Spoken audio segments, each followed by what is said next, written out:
In this video, I am going to commit the terrible sin of telling you myself why you should be impressed by me.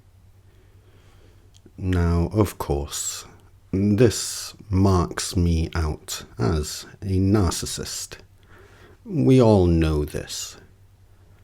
But the one thing that a narcissist doesn't do is suggest you should think of them as a narcissist.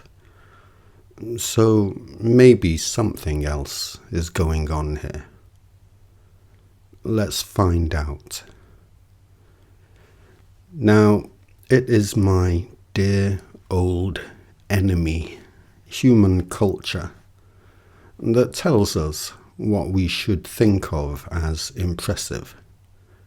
Human culture tells us that what is impressive is that which is more successful than us, that which is more wealthy than us, that which is more powerful than us. Essentially, human culture tells us that that which is impressive is simply that which is more than we are, which basically means human culture tells us that whatever it is that can count as being impressive, it is not us. This is one of the main reasons that me and human culture have such a hard time with each other. While humanity itself is continuously achieving really very remarkable things, human culture is forever reinforcing the concept that humans themselves are less than the sum of their parts, less than the world, less than the divine, less than the blind energetic forces of the cosmos, and so on and so forth, on and on.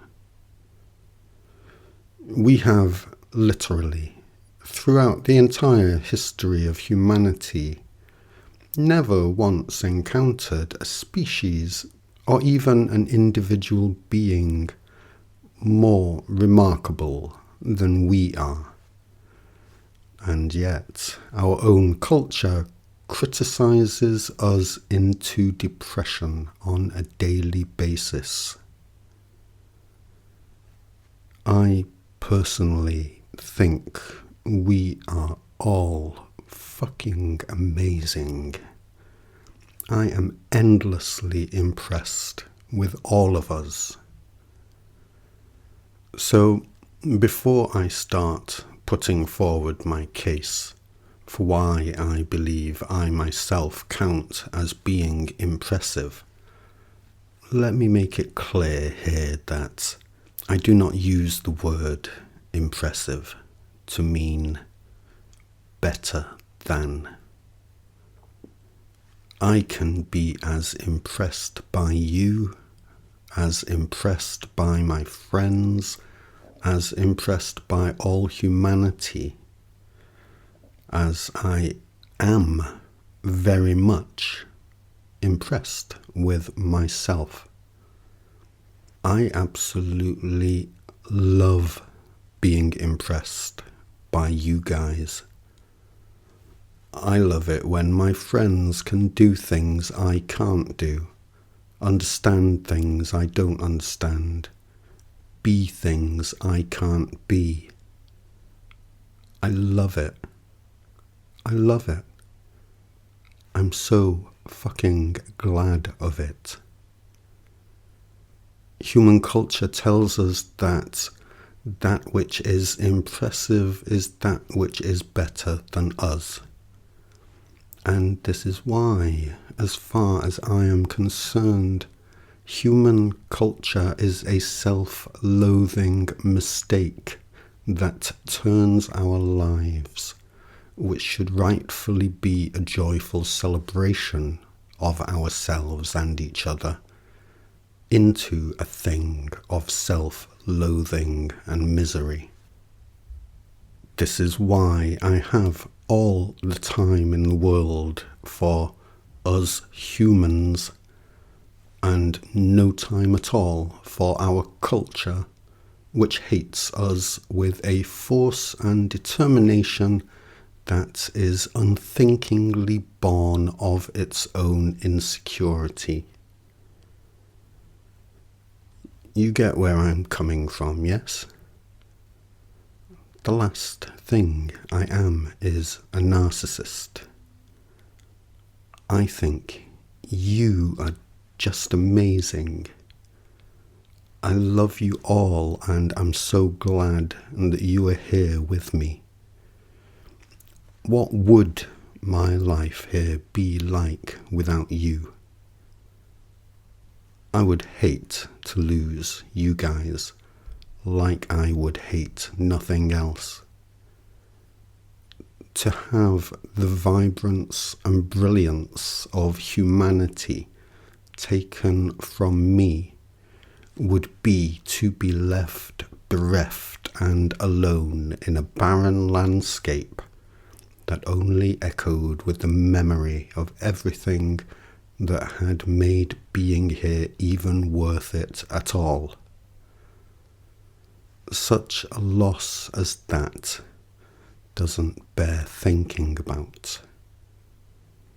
It would be hell, plain and simple. Okay? Good. It is good. So, all that being said, I hope you will now be willing to let me spend some time here now to talk about me. Me. And allow that it should be okay that I talk about me and explain why I think it is appropriate and good that I should be impressed with myself. Narcissism isn't self-love. Self-love is a very, very good thing. A thing to be encouraged in our children, in each other, and yes, in ourselves. Narcissism is not self-love. It is the lack of love and appreciation for everybody else. So I invite you to let me champion myself here, so that you and others may be encouraged to do the same for yourselves. So let's have at it. So back in 2019, I solved existence. And this is not why I think I'm impressive. I found out that modern mathematicians and modern physicists believe that the physical is objective and that mathematical rules are subject to the objectivity of the physical. And I saw that this does not make sense, for very simple and really rather obvious reasons. Mathematical rules do not change, and the physical is always in a state of change. Not only is the physical always in a state of change, but it is changing specifically to remain in agreement with those mathematical truths that do not change. So the physical is subject to these truths and not the other way around. The logic of this is as pure and hard as can be, and no mathematician, physicist, or anybody else can argue against it and remain coherent at the same time. It is that clear and obvious. I do not feel especially impressed with myself for recognizing this. To recognize something that is simple and obvious is to recognize something that is simple and obvious. So, identifying this foundational error was a simple enough thing. But now I was faced with the fact that I could see clearly something that all of human culture does not see clearly. It is simple. It is so simple. But human culture does not see it. And human culture does not want to see it. This is what I have found out in the past 4 years, in which I have been trying to share this simple truth. Human culture has objectivity and subjectivity back to front. Human culture has objectivity and subjectivity back to front. Human culture has objectivity and subjectivity back to front. It is a very simple thing, and it is a devastatingly huge and important thing. It changes everything. It changes everything. It changes everything we have assumed about existence and about our part in existence. You see, all of human culture places all of the emphasis on the physical as being both the cause and effect of reality. And this is literally impossible. My knowingness is not a spiritual thing. It is a truthful and factual thing. There are truths about reality. Of course, there are truths about reality.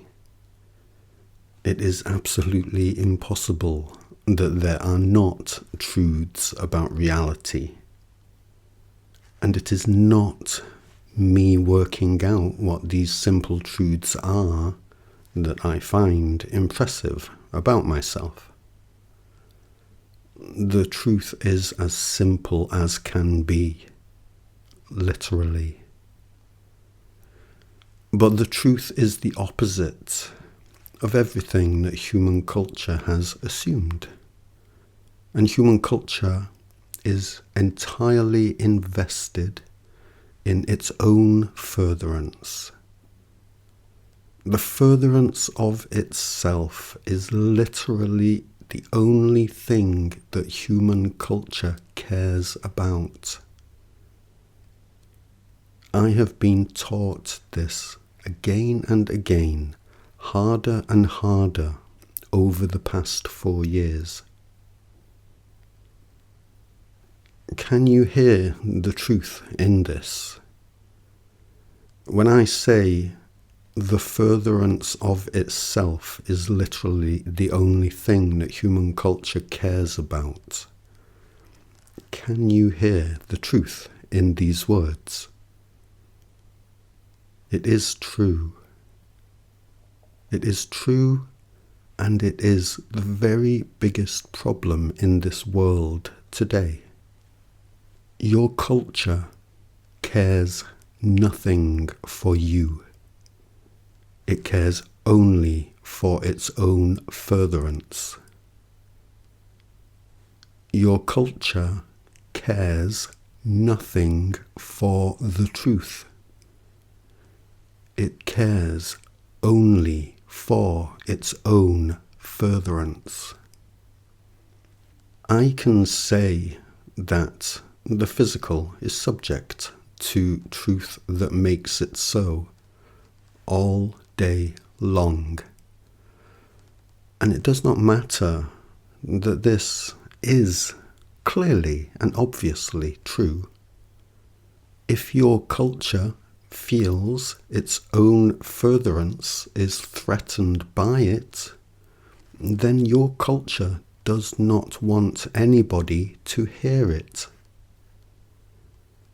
And the furtherance of all human culture is threatened by it, because all human culture is built upon something else, whether that be empirical observation that leads to ineffable quantum mechanics, or the belief in God that leads to heaven and hell and murdered babies. Human culture wants its own furtherance, full stop. The title of this video is I'm Impressive, Nobody's Impressed. I don't actually believe this. I know there are people who follow my work and are impressed by it. But anybody taking a casual glance at my channel here would be forgiven for thinking otherwise. I've documented the suppression of my work in other videos, and in a way, this suppression is a mark of how impressive I am. What is it exactly that I think you should be impressed by? Our culture tells us that there are basically two possible truths to reality: that we are the products of blind energetic forces and will soon be gone forever, or that we hold some place on a spiritual hierarchy, and what follows our death will be a mark of how spiritually advanced we are. All of the various human cultures in the world are variations on these two themes.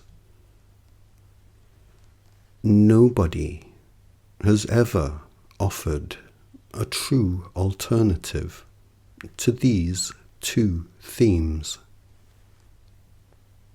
Not only do I offer an alternative, but my alternative actually makes sense and has a coherent foundation.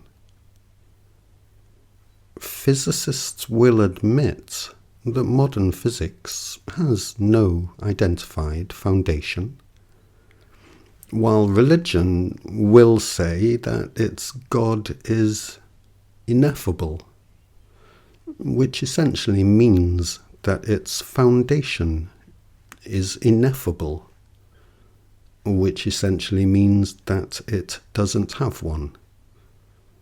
Hence the need for faith.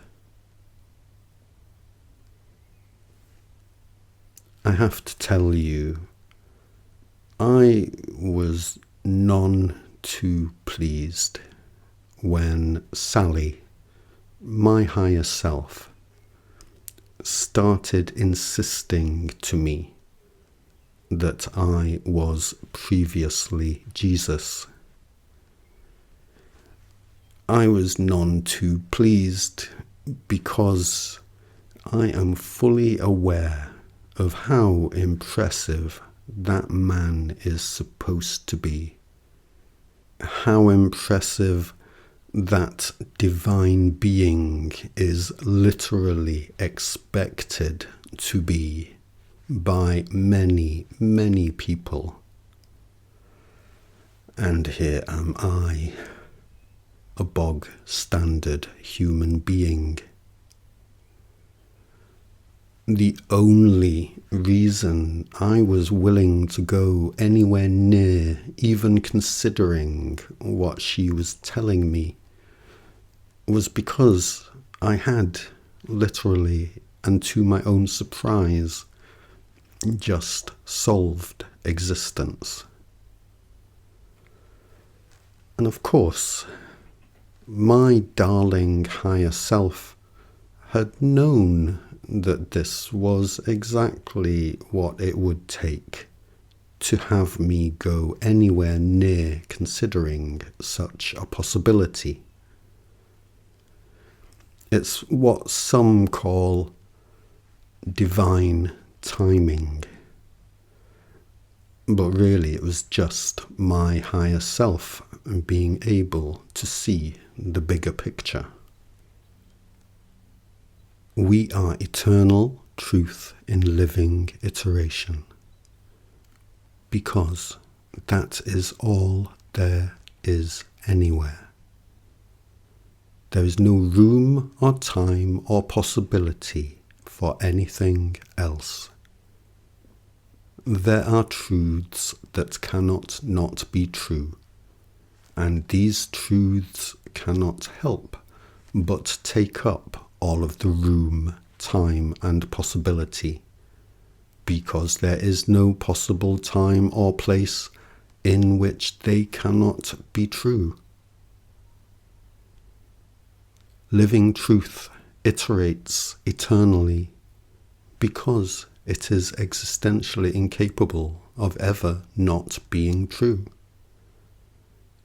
Truth is eternally conscious and sensitive to being conscious, because within the three spatial dimensions and over time, all truth iterates relative to all the rest of itself. Living truth in relative iteration cannot break any of the rest of the living truth iterating around it. And this is mechanistically synonymous with truth being self-conscious. All truth is emergent from its own past iterations, which means that truth is in a perpetual state of expansion, because it is always accruing more and more past. This expansion leads to periodic bouts of amnesia each time we expand into a higher order of scale of self-differentiation. We are living truth in eternal iteration, and this iteration is a cyclic oscillation. We wake up, we go to sleep, we come into physical form, we go out of physical form. Day turns to night, the seasons turn, our hearts expand and contract, as do our lungs. We forget and we remember and we forget. We are eternal truth in living iteration, and we have our egoic body and self, we have our core self, and we have our higher self, because the living unified field of truth in iteration is entirely seamless with itself, despite its own infinite resolution of self-differentiation. These are all things I understand well and talk about in detail in the many videos I have made in the past 4 years. I talk to my higher self. I have a good working relationship with my higher self, one that has developed over the past few years, I understand that my higher self is those parts of me that extend further into the living unified field than I can perceive directly with my human senses, because they are iterating at the etheric scale, or the quantum scale, if you like.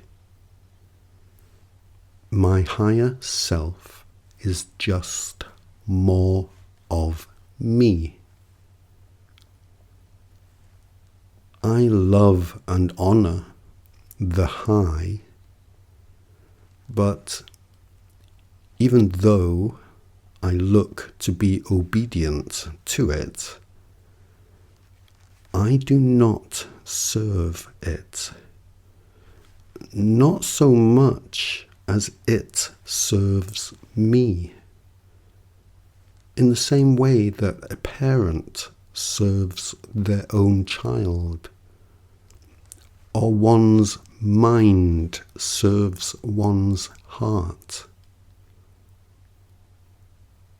I love and honor my higher self because I know how much it unswervingly loves and serves me.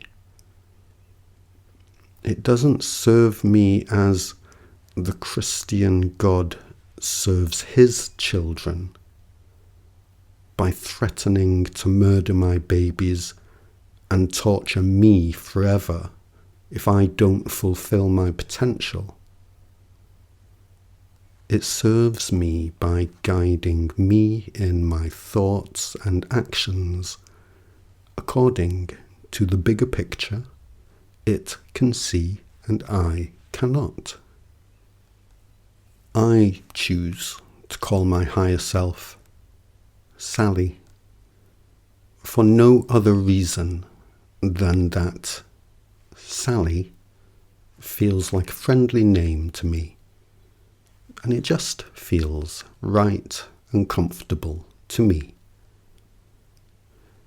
It's important to me that my higher self and me can be friends.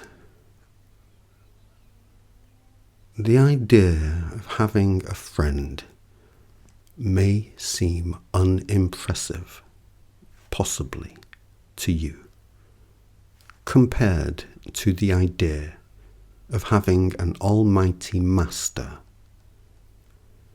But I understand that when faced with an eternity together, having that eternal relationship be one of true friendship is by far the best thing to be desired.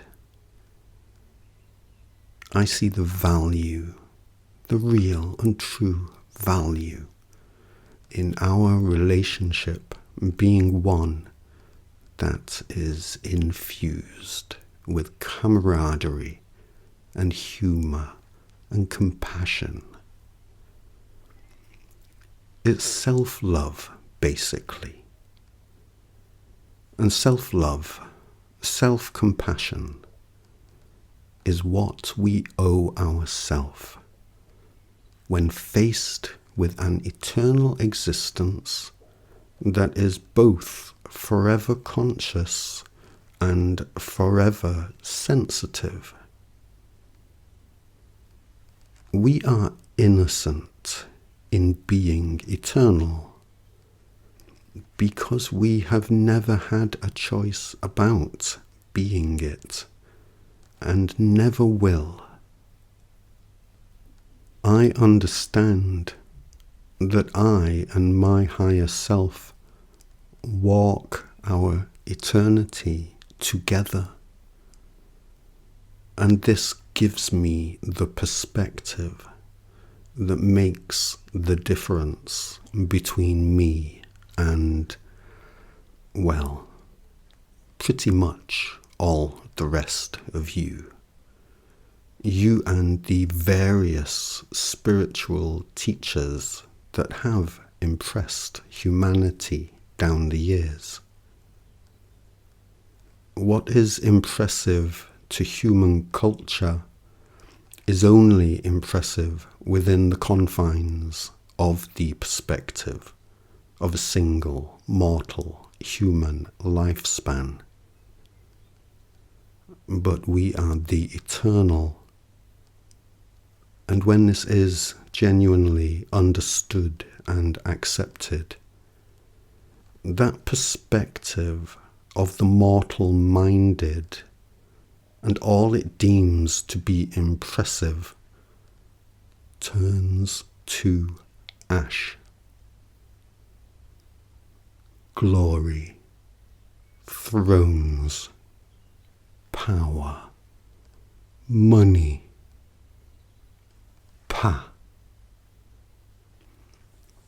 a friendship infused with humour, love, and grace. This is what the eternal knows to be truly impressive and desirable and worth working for, worth serving and maintaining.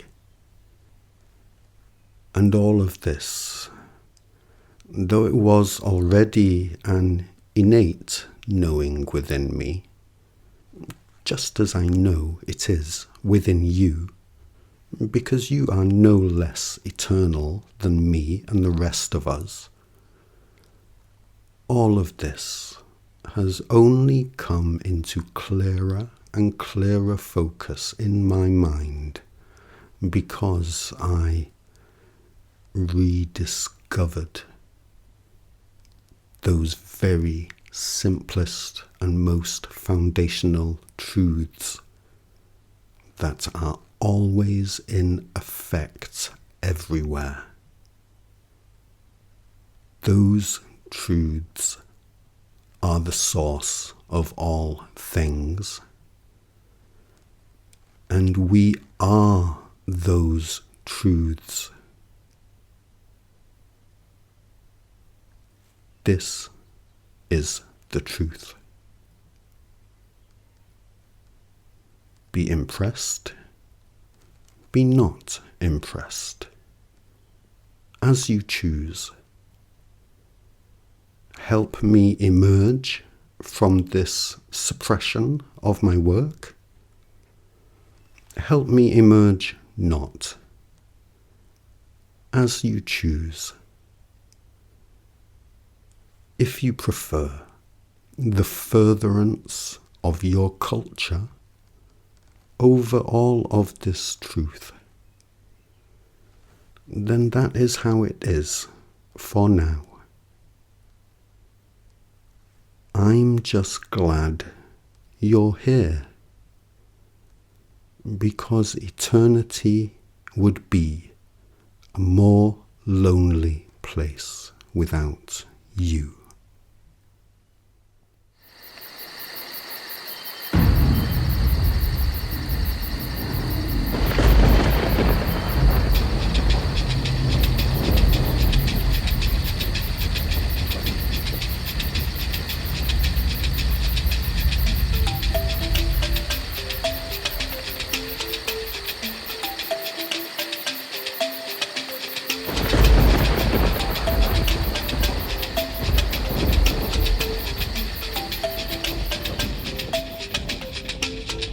I can speak all day long, but no one hears me, no one comes near me. It's like they fear me. You can reach out to me, but I can't feel you, can't know the real you, while they conceal you.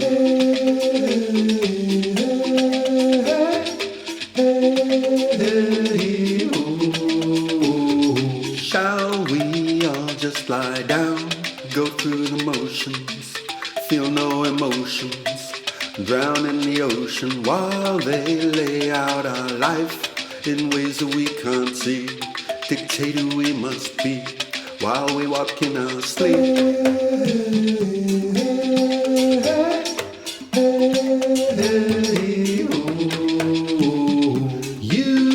won't see what they don't want you to see.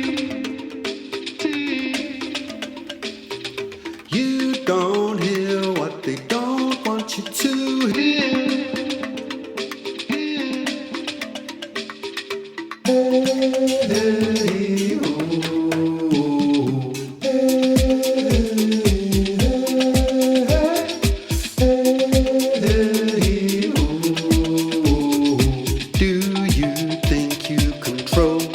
what you can see, what you can dream, what's on your screen, the lies you have been sold. They surround you and confound you. Now they've bound you.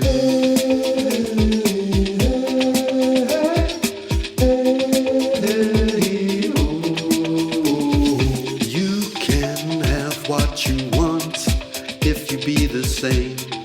Promise to remain in this broken game.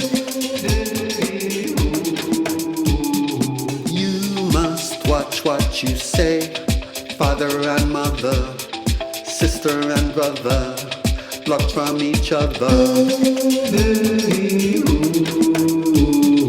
You won't see what they don't want you to see. You don't hear what they don't want you to hear. I am here, but they won't let you see me. I am real, but they won't let you feel me.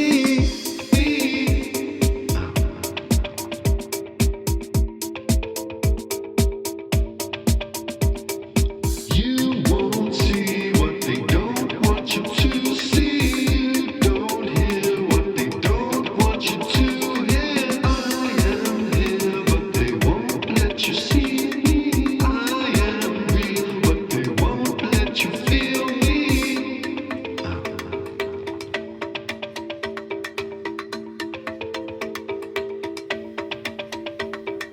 I can speak all day long, but no one hears me. No one comes near me. It's like they fear me. You can reach out to me, but I can't feel you. Can't know the real you while they conceal you.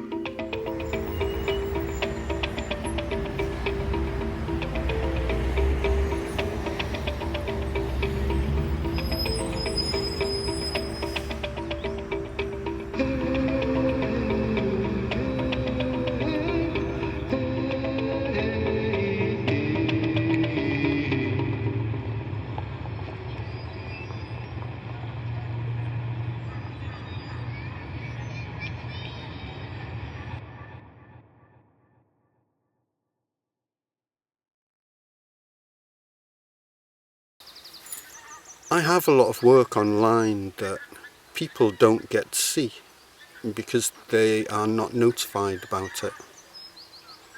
You have to be determined and proactive and check in on my channels and my website if you want to keep up with my work. This platform will let you think that I'm not doing anything when I'm doing lots. And I'd love it if you would catch up with everything I've done so far, if you want to.